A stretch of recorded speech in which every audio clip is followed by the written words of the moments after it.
empresa, né? Então, nós vamos trabalhar hoje os conceitos da microeconomia. Nós trabalharemos como primeiro tema a demanda, a oferta e o equilíbrio de mercado.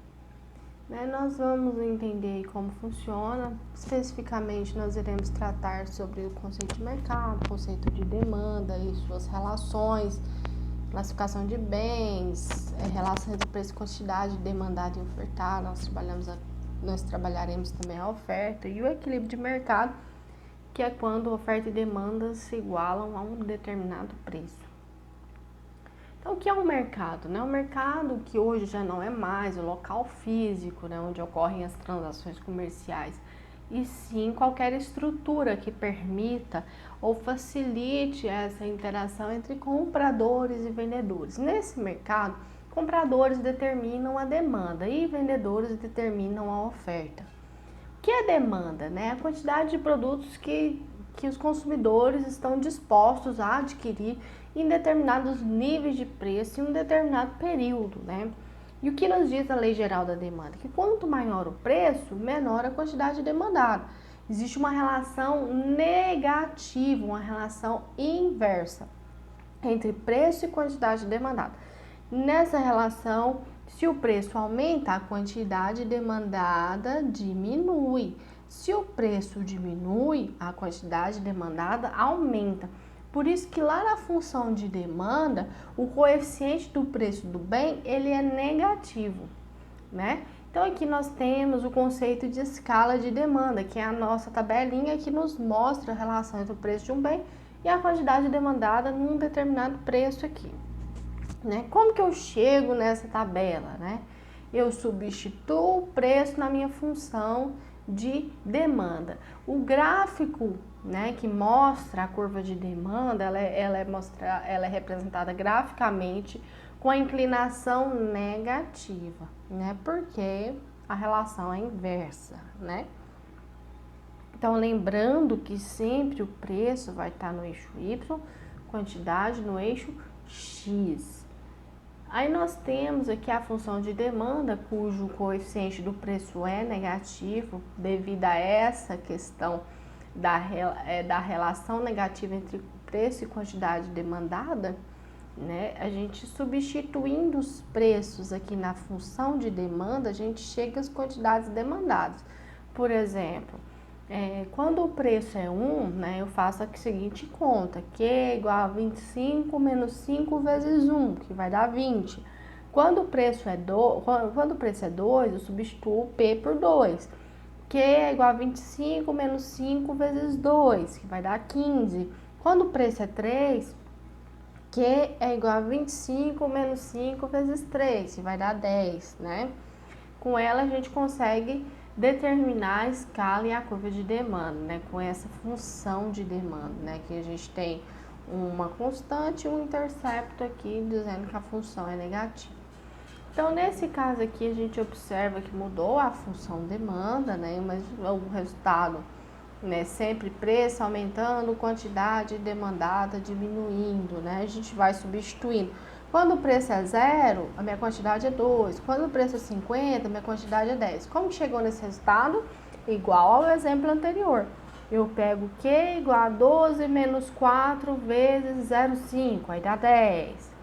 Quando o preço é 1, Q igual a 12 menos 4 vezes 1, 8. E por aí vai. Nós temos pouco tempo aqui para a videoaula, então eu vou passar isso aqui. Se alguém tiver dúvida, me chama no WhatsApp ou na nossa próxima aula e a gente vai tirando as dúvidas de vocês. Nós temos aqui os determinantes da demanda.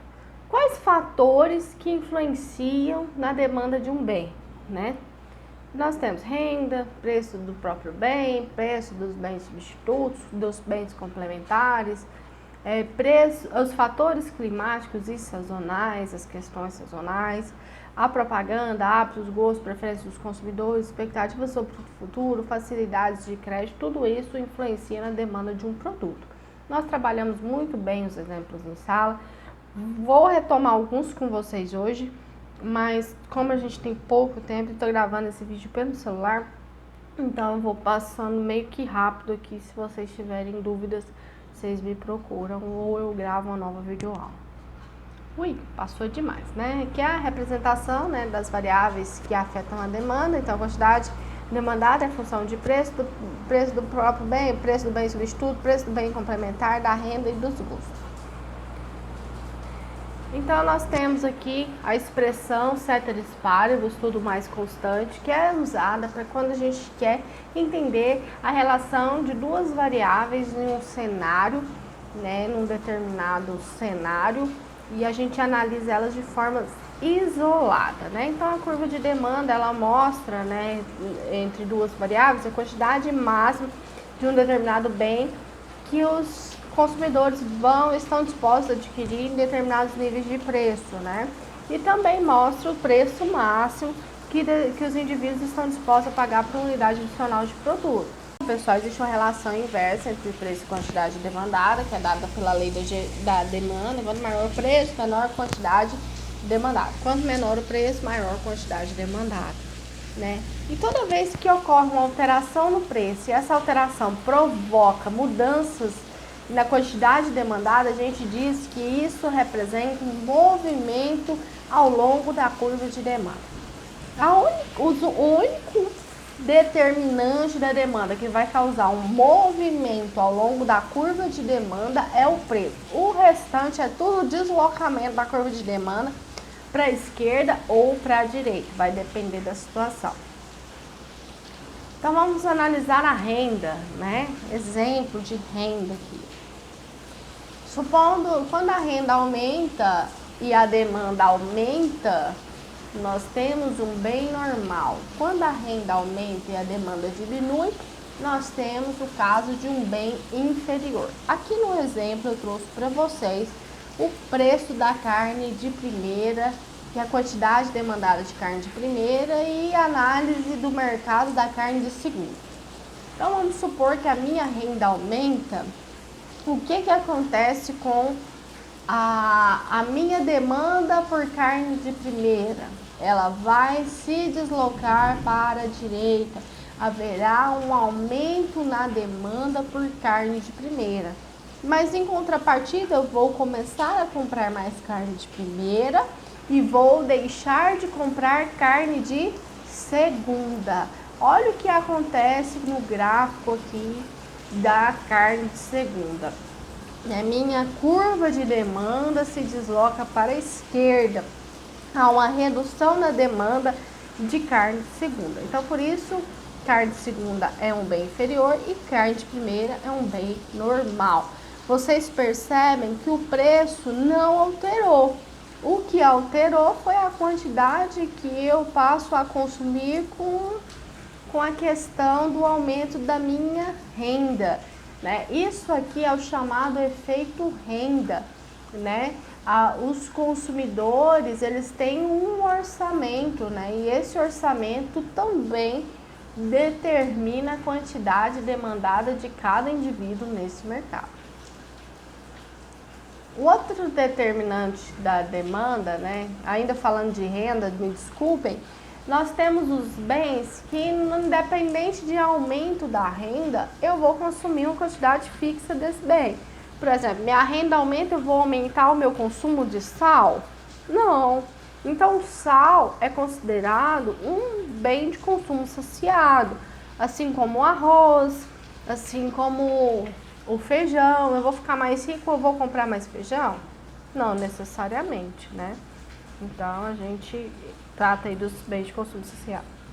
Nós temos também o preço dos bens relacionados. Aqui a gente está tratando de bens substitutos e bens complementares. Lembra lá que o bem complementar são aqueles bens que são utilizados em conjunto, né? Então, carro e gasolina, né? O combustível para o carro se locomover, né? Para poder andar é a gasolina. Então, eles são bens que são utilizados em conjunto, né?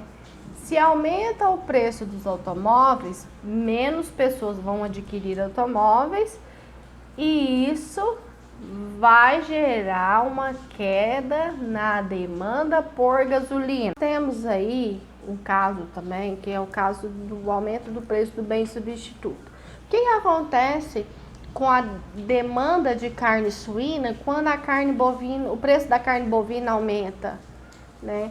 E tende-se a aumentar a demanda de carne suína, porque carne bovina, carne suína e carne de frango, elas são consideradas substitutos. Eu vou comprar mais daquele bem que está mais barato, né? Aí a gente está falando do efeito substituição, né?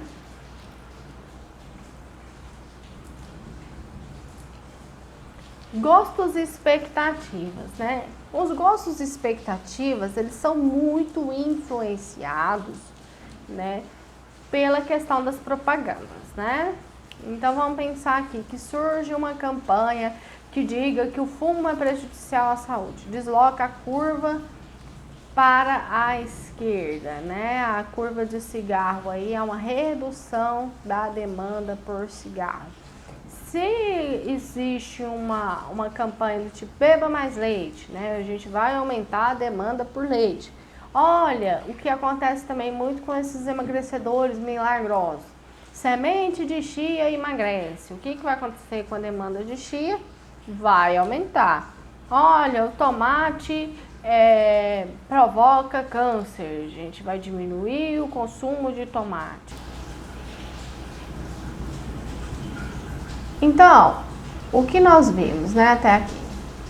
Que o preço, né, ele vai provocar uma mudança ao longo da curva de demanda, né? O preço mudou. Os demais determinantes, eu analiso o determinante da demanda, a renda, por exemplo, a renda e a quantidade demandada. Aí eu analiso o preço, ele mantém constante aqui, ó, tá vendo aqui, ó, aqui esse gráfico aqui é muito claro. Então, o preço, ele fica constante, né? Então, há um deslocamento da curva de demanda para a esquerda, para a direita ou para a esquerda, tanto faz, né? Então, qualquer mudança nos outros determinantes, eles provocam um deslocamento da curva de demanda. Agora, se muda o preço, né, a gente muda a quantidade demandada. Esse aqui é um resuminho básico, né, que vai dar suporte para vocês responderem aquelas questões que foram passadas em sala antes da suspensão das aulas, onde só o preço que provoca, né, um movimento ao longo da curva de demanda. Renda, preço do bem complementar, preço do bem substituto, gosto, expectativa, sazonalidade, questões climáticas, crédito, e por aí vai uma afinidade de determinantes da demanda, eles provocam um deslocamento na curva. Porque o preço ele permanece constante de acordo com a condição dos ceteris paribus. Então, nós temos a demanda individual e a demanda de mercado. O que é importante? Eu falo muito assim, eu vou consumir, mas a questão é, a demanda de mercado, ela depende da minha demanda, da demanda do Alex, da demanda do Elder, da demanda de vários de vocês, né? As nossas demandas somadas, elas dão origem à demanda de mercado. Então, a demanda de mercado é composta pela minha e pela de todos nós. Todas as pessoas que consomem aquele produto vão influenciar na demanda por aquele produto. Pessoal, eu dividi essa aula em blocos, né? Agora a gente acaba de falar sobre demanda. Na próxima aula, nós vamos dar continuidade falando da oferta e do equilíbrio de mercado.